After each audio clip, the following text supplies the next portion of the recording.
Thanks for that nice introduction.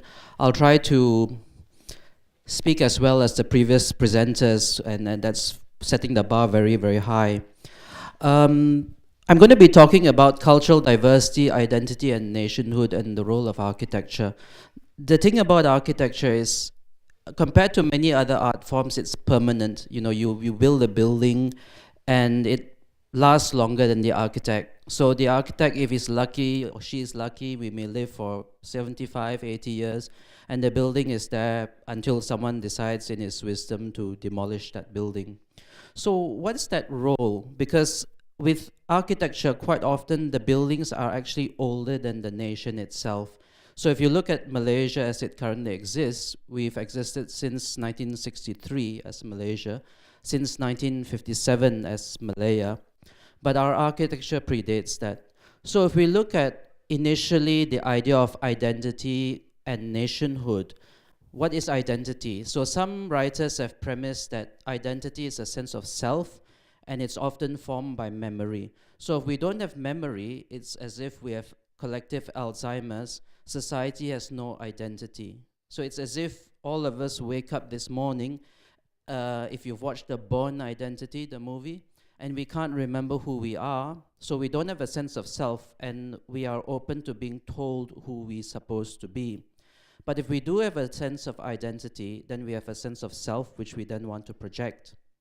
If we project it collectively, it becomes a culture.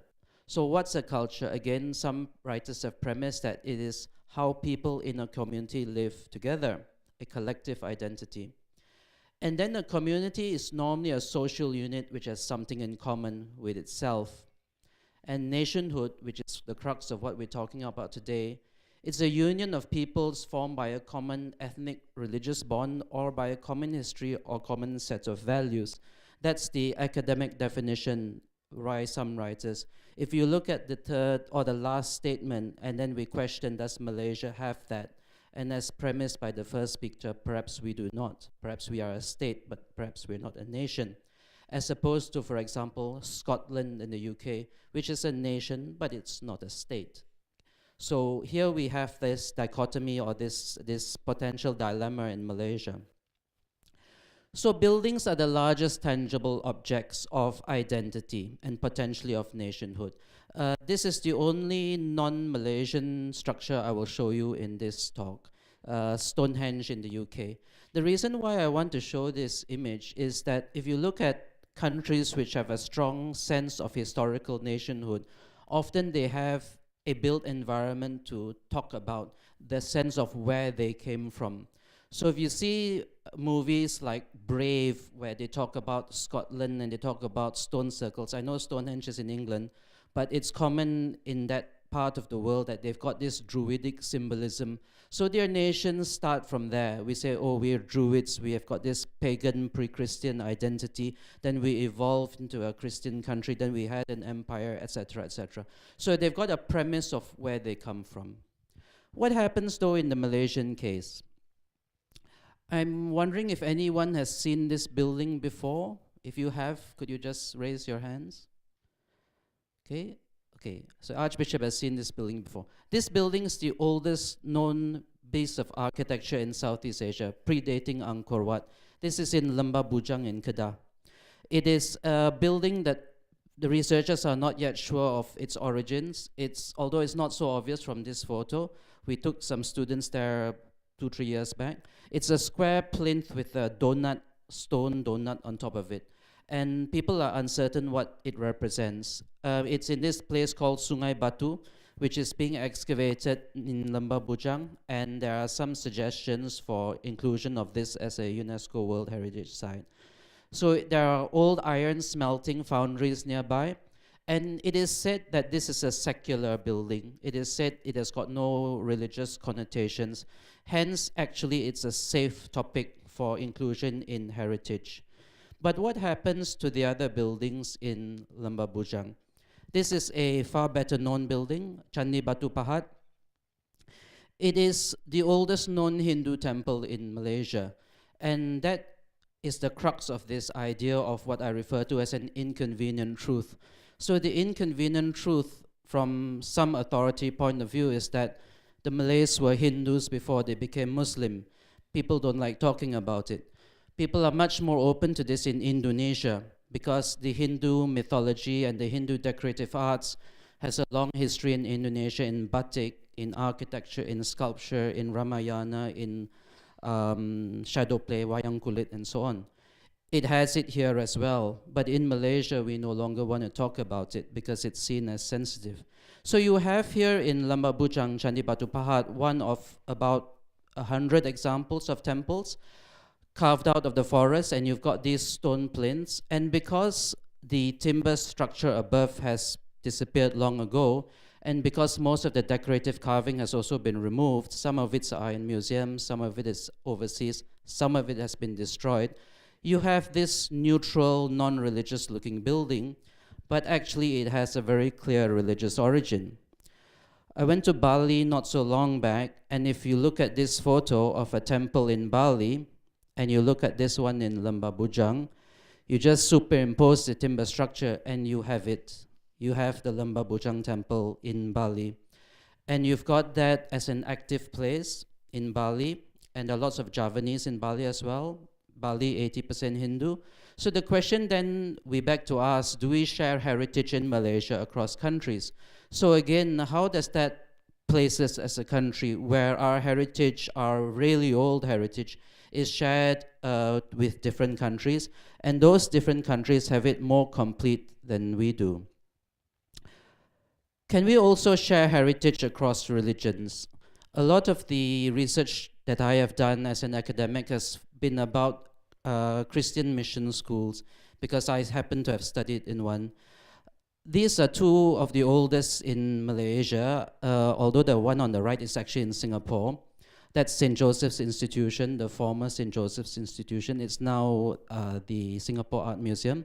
This is St. John's Institution in Kuala Lumpur, where Najib studied and where Hishamuddin Tun Hussein studied. So it's that good a school, haha.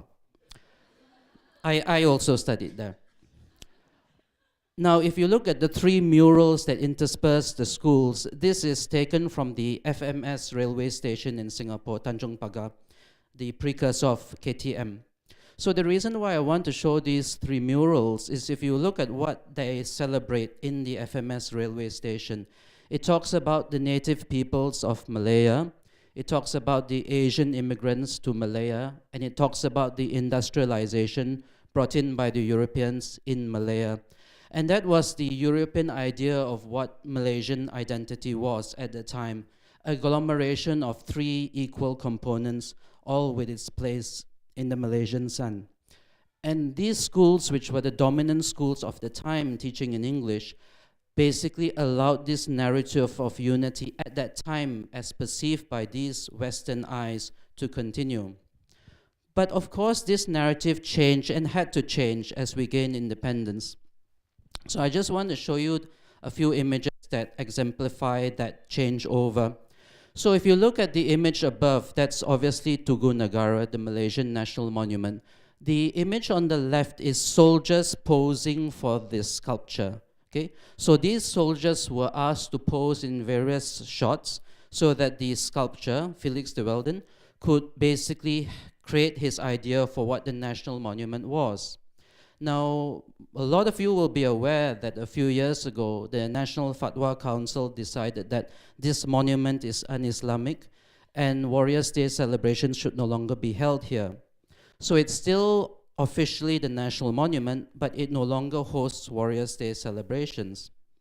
What it does host is Remembrance Day celebrations, 11th of November, and that is a Commonwealth celebration, where the Malaysian Armed Forces, because we're a Commonwealth country, still participates.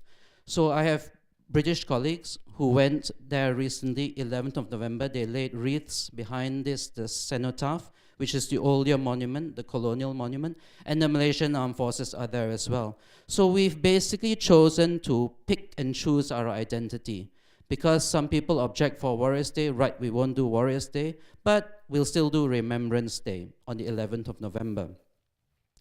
Below this, you've got stamps issued by the Malaysian Postal Service for the heritage schools of Malaysia. St. Thomas in Kuching, Convent Bukit Nanas in KL, and All Saints in Kota Kinabalu, all Christian mission schools. The reason why I want to show this image is that if you look at Convent Bukit Nanas, for the postal service, the cross on top of the building was airbrushed away, digitally removed, for the purpose of celebrating a heritage school in Malaysia, although the building actually has a cross on top. So do we have a crisis of architectural identity? Because a lot of our early buildings are not suitable. They are inconvenient truths for the purposes of people who are in current political power, or perhaps I should say in previous political power under the new Malaysia. Memories and sensitivities of different cultures and communities don't only exist in obvious buildings and obvious places. Sometimes they exist even when we don't expect them to exist. And this connects to what one of the previous speakers called a self-censorship. This is Central Market KL. I'm not sure it's obvious from this image, but if you look very carefully at the old black and white image and at the new one, the renovated image, this is what we call Art Deco architecture, the architecture that was very popular in the interwar years and also in the early 20th century before the First World War. The bas-relief sculptures of the entrance on the black and white photo happen to resemble crosses. After the renovation in the 1980s, the left and right arms were cut away so that they don't resemble crosses. The resemblance to crosses is purely coincidental. It's just a decorative thing. But when this building was renovated for art, I guess someone decided that, oh dear, some people may not like this, let's change it. So again, quite often with architecture, because it is something that lasts for so long, the social milieu, the context of how the architecture sits in society changes. But the building doesn't change. The building is permanent until someone demolishes it or changes it. And that's why architecture can eventually become sensitive. Of course, there is more recent examples. This is well known in Langkawi, the famous cross-shaped airwell. So here you've got a housing project in Langkawi. There are vents on top of the building to ventilate. Some bright spark decided that, oh dear, this looks like a cross, I'll take offense. And so the people, the developers of this housing estate had to basically amend. So when we're talking about architectural identity in a multicultural society, we have to decide how sensitive do we choose to be. I feel that sensitivity is a choice. I can choose to be offended by something. I can choose to not appreciate someone's sense of humor. I can choose to censor people's movies, or I can choose to take things as they are and to accept things as they are. And I think all of us Malaysians are given that choice. Do we choose to take offense, or do we choose to be open-minded? And I personally would much prefer the open-minded version. I will show you some evolution images to show how architecture affects cities. Malaysia is a 75% urbanized nation and getting more so. We are more urbanized than the average country. In the United Nations, statistics show that worldwide urbanization rates are at about 55% in 2018. We are at about 75%. I want to show you where the role of the architect is in bringing that together in a multicultural society. This is an image of Medan Pasar in the 1930s, Kuala Lumpur, Market Square. This is a quote from a very old American urban planning book called The American Vitruvius. And I quote, it says, "For the architect, in the highest sense of the word, the conception of a building independent of its surroundings is impossible.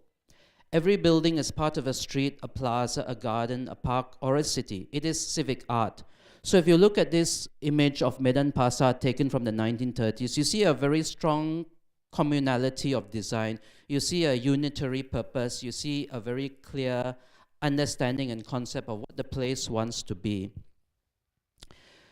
This is the same place in the 1960s. Now, in the 1960s, there's already been quite a lot of economic development. Independence has happened for Malaya, and you've got quite a lot of old buildings that have been demolished.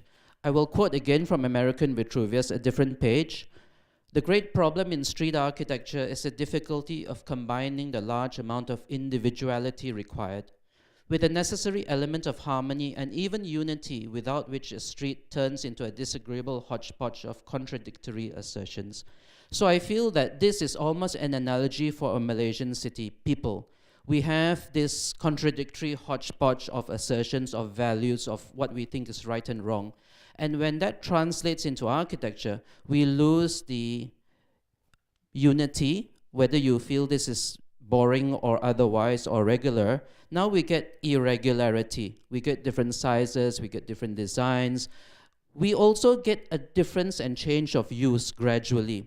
Because unlike in the first image, where most of these buildings are commercial, in the second image, the functions are starting to get very, very mixed, and you see the city changing.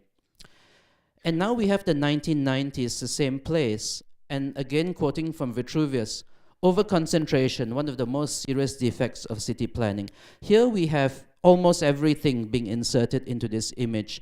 The square has disappeared. Buses are starting to go in. There's a lot of traffic. A lot of huge scale buildings are occurring. And the place is starting to look unpleasant. I was in school at this time, and I remember this area very, very clearly. And it was a very unpleasant place. Actually, no, I had already left school, but late 80s, it already looked like this. But then what has happened recently? Gentrification. Now, architects have a brilliant way of solving the problems of other architects. So we don't solve our own problems, but we find some other poor architect and we demolish and clean up his mess, and then we say how great we are. So what has happened recently in Medan Pasar is that the government has said, okay, it really is pretty chaotic. Let's try to bring back some of the beauty and dignity that existed before, and then we clean it up, and you have Medan Pasar as is today, a relatively pleasant urban space, as it was meant to be in the original intent. So my last quote from Vitruvius, regeneration. Slightly sideways views of monumental buildings can be enjoyed also, wherever such a monumental building stands as a terminal feature on the axis of a street. So what does that mean? I refer to the HSBC building at the back. It basically means there is a termination to this square. We can see where something starts and where something stops. And I feel that that encompasses the role of architecture in nation building. We need to know what is the extent of what we can accept, what is the extent of the message we want to create about ourselves as a country in terms of our built environment. Because tourists see it, newsmen see it, visitors see it, we see it. So that's very important, that projection. So how do we see our cities? This is KL. A lot of people say it's a bit chaotic, but most people accept it's vibrantly multicultural. Some people think it's a fascinating city. Some people think one visit is enough, including people who live in Petaling Jaya, who say one visit is enough, okay? But is that what we want? Is that what we want in Malaysia? Or do we say that, no, let's have Putrajaya, for example, accessible but extremely monocultural, that there is no multicultural thing, there is no difference, and therefore we have this wonderful unity. You have got this nice environment, very spread out, very, very eco-friendly, etc. But there's none of that chaos, there's none of that vibrancy that a lot of people want in a multicultural society. Recent initiatives have sought to balance the two. Now, this is an example of an expo that happened last year, Expo Negaraku. I happened to visit around this time, and I was wondering, what are these huge domes? This isn't my photo, this is from the internet. But I remember at the time that some of my research friends were saying that, oh, this is wonderful, you know, they do this now and they bring people into the square. Because if you imagine what is Merdeka Square best known for now, what was its intention? Its intention was a cricket field. It's probably best known now as a place for political demonstrations. But here we bring back the public to use Merdeka Square in a way that's inclusive, in a way that's inviting, in a way that's not intimidating. Recent decisions have been made by the Tourism Ministry and I think Home Affairs to open up the Sultan Abdul Samad building to tourism, to visitors, which I feel is a very important decision. because we are one of the few great cities where our large public buildings are almost all not accessible to visitors, except from the outside, which is a shame. So we see architecture from a very superficial point of view. And I tell my students, we are often forced to develop opinions about buildings which we have never visited because we're not allowed in. So apart from things like that, we also have initiatives like this, the River of Life, Kuala Lumpur. Again, it's an example of how architects have come together with city planners to gentrify a space and to reinterpret the space for modern times. The KL was laid out in the idea that three things were represented. Those three things were God, King, and country, which is the way that the British laid out most of their colonial cities. God was represented by a religious building, in our case, St. Mary's Cathedral and Masjid Jamik. King was represented by the Sultan Abdul Samad building. The country was represented by the cricket field. So here, many, many years later, we are starting to reinterpret that for a 21st century Malaysian nation. Depending on your point of view, this is possibly very successful, but it is different from the original premise of the River of Life, was just to biologically clean the water so that fish could live in. I don't know how many of you have visited this, but fish actually do live in the river there, patin, catfish. I don't know if they've been introduced, but they're all adults and they're all the same size. So it suggests that they've been introduced. Maybe they change them every month after the old ones die off. I'm not sure. But that allows Malaysians to interpret Malaysia for themselves, I feel. These are an example of works done by some of my students for a competition organized by Veritas Architects about a year back. They were asked to reinterpret the Rukun Negara. The Rukun Negara, just in case some of us don't recall, belief in God, loyalty to king and country, supremacy of the constitution, rule of law, mutual respect, and good social behavior. They were asked to reinterpret this into a built form. And what did it mean to them? And I think, again, that's what Malaysia is often trying to do. We are allowing people to interpret the country differently to suit ourselves so that we are happy. I think as alluded to by some of our previous colleagues. The first speaker mentioned, for example, that Islamic Malaysia is past what past sees Malaysia as. A Malaysian Malaysia is what the DAP sees Malaysia as, and so on. Both of these viewpoints are perfectly valid for the people who hold them. And so if we allow Malaysia to be interpreted differently by the holder, the eye of the beholder, then from that we see the true beauty of the country, perhaps. And right at the end, this is my last slide. What's the ultimate flattery? The ultimate flattery is when others emulate us. So in the center, you've got Menara Telecom, designed by the Office of Hijaz Kasturi in 2003. And then you've got the Bitexco Tower in Ho Chi Minh City, Saigon, Vietnam in 2010. And on the right, you've got the fictional Stark Tower by Marvel Comics from the Avengers universe. And you note that they kind of all look like the KL original. So people are starting to copy us, which is a very good sign. Thank you very much. Thank you, Dr. Tan, for a fascinating discussion. I would now like to open the floor for any question. We have 10 minutes for Q&A, so to help us keep with time, we request that questions are kept short and to the point. Please use the microphone provided when speaking and introduce yourself.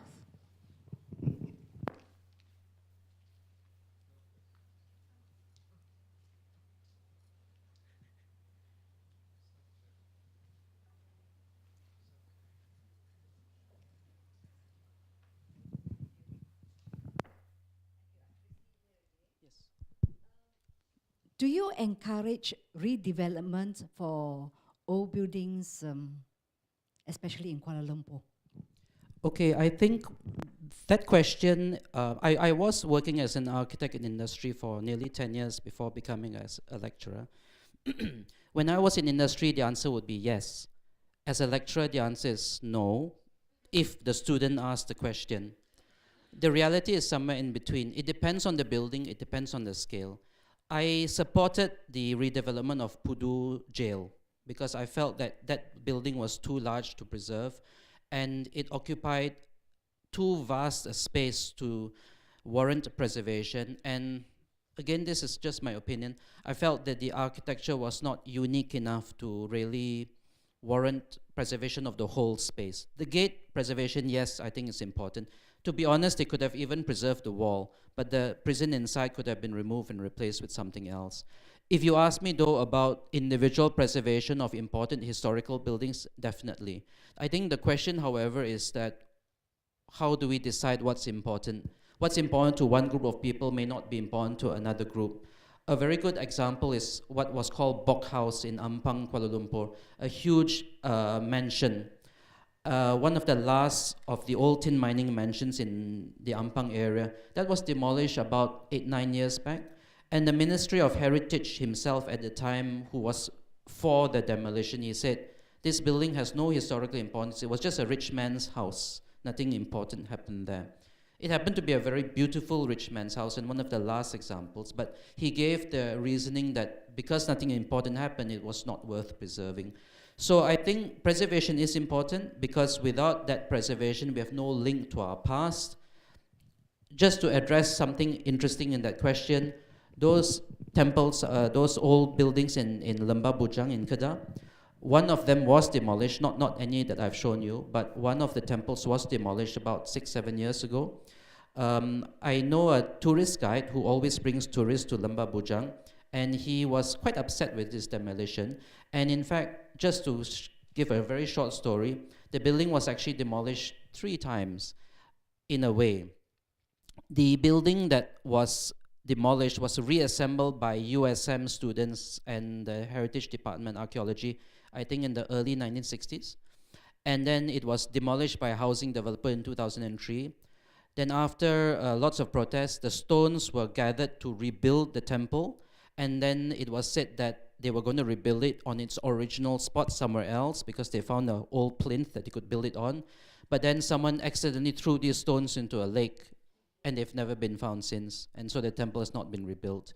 So this sometimes happens because of ignorance. It sometimes happens because of economic reasons. That's the most common economic. I buy this palm oil estate. No one told me there's an old temple and therefore I bulldoze it. It doesn't happen just in Malaysia. It's happened overseas as well. There was a case in Belize, British Honduras, where someone demolished a Mayan pyramid because he thought it was a hill, because he was given a contract to build a road in a certain area and it happened to go through this pyramid, so he demolished it. So yeah, it happens. Yeah.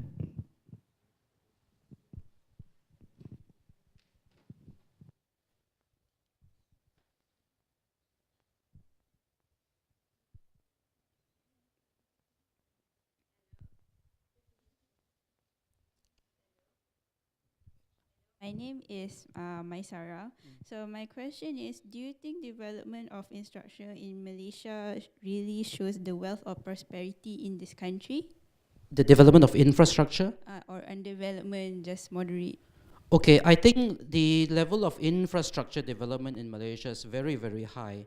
I think Mahathir once quoted by saying we have first world infrastructure and a third world mentality. So we do have very, very good infrastructure compared to almost any other country in Southeast Asia, except Singapore. We have extremely high quality infrastructure. Maintenance tends to be a slight problem over here. So infrastructure is not always well maintained. But in terms of that development and the reach of the infrastructure, it's very good indeed. Connectivity in KL between MRT stations, perhaps so-so. I think what is missing though is infrastructure for pedestrians is not very good. It's not a walkable city, KL especially. For cars, it's very good. For trains, it's all right. But for walking, no. For walking, Malacca and Penang are okay. And then conversely, in Malacca and Penang, they don't have trains. So it's almost as if once we emphasize one thing, we forget about the other thing. If you want to walk, sorry, no train. If you want a train, sorry, don't walk. We have this slight problem, yeah. Yeah. Integrate, incorporate cultural traditions, richness, motifs into the new buildings, whether it's housing, because I think most of our houses have lost that kind of kampung or even ecologically, more conducive to a tropical climate, to more bigger buildings, infrastructures. Okay, thanks for that question. I just in terms of architecture, after the 1930s, generally speaking, architecture worldwide has gone against an issue of decorative arts in architecture. It's been seen that what Ms. van der Rohe mentioned, less is more, and architecture has become minimalist and so on. In Malaysia, after Merdeka, there was an attempt to do what was called Merdeka architecture, independence architecture. There's a very good book on it written by a Singaporean lecturer called Lai Chi Ken. He was actually born in Singapore. At the time, it was part of Malaysia, and he's almost all his research is to do with Malaysia. And it was all about aspirational architecture, how architecture represents a new nation. After the 1970s, this was changed a little bit in Malaysia, where most government-led architecture, if it wanted to show identity, it was the Putrajaya model, where I'd show a monocultural identity, and I would subsume that across, and no matter what the building was, I'd make it look monocultural. Recent attempts have tried to move away from that as well. So now when we're talking about placemaking, when we're talking about what we call critical regionalism in architecture, that regionalism is very much environmentally responsive to a warm, wet, tropical climate. So then Malaysian architecture, the responsible Malaysian architecture, is defined as architecture which doesn't look like a building in New York, which will overheat in our climate. It will look like a responsible tropical building using local materials, low energy, good for the climate, good for the user, healthy to use, and so on and so forth. Okay, so I think that's it from the floor. Oh, okay, Dr. Chandni. Last question, okay?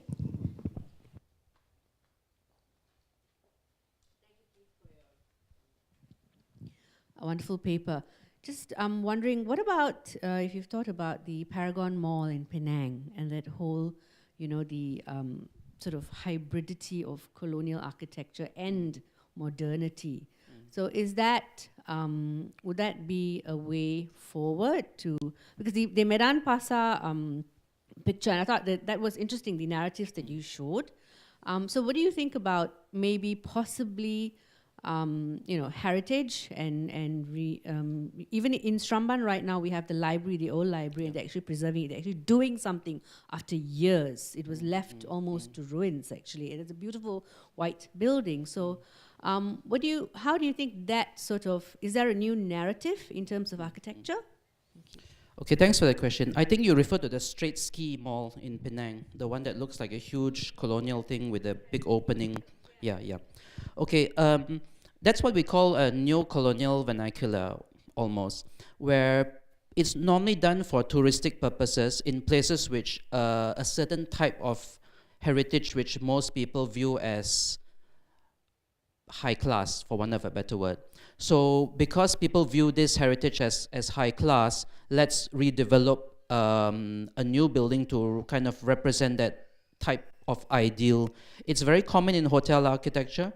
It's quite common in some universities and some international schools. So for example, in Penang, another example from Penang, you've got this building called the Prince of Wales Island International School. Prince of Wales Island was the name of Penang when it was run by the East India Company, a name that's not been used for 200 over years. But yet this international school has decided to call it that because Penang Island is not a high-class enough name. So let's call it Prince of Wales Island. And that building looks like Buckingham Palace in terms of its design. So in terms of, is there a movement for that? In limited ways, yes, but that's normally done for commercial reasons. It is said that for a lot of non-architects, people value things not because they're old, but because they're old-fashioned. So for a lot of people, it doesn't matter if it's old or not. It just, if it's old-fashioned and dignified, then people like it. The same is true of church architecture around the world, where you've got a lot of church buildings being built in the 21st century, which look like Roman temples from pagan times, 2,500 years old, and they still look like that, because the idea of a Roman basilica is seen as the ideal. Same is true of mosque architecture. Most mosques were modeled after the Hagia Sophia, Byzantine cathedral in Istanbul, and most mosques still look like that, because that's seen as the ideal. Okay, thank you very much, Dr. Thank Keith, you. and to the floor. Okay. Our third speaker is Mr.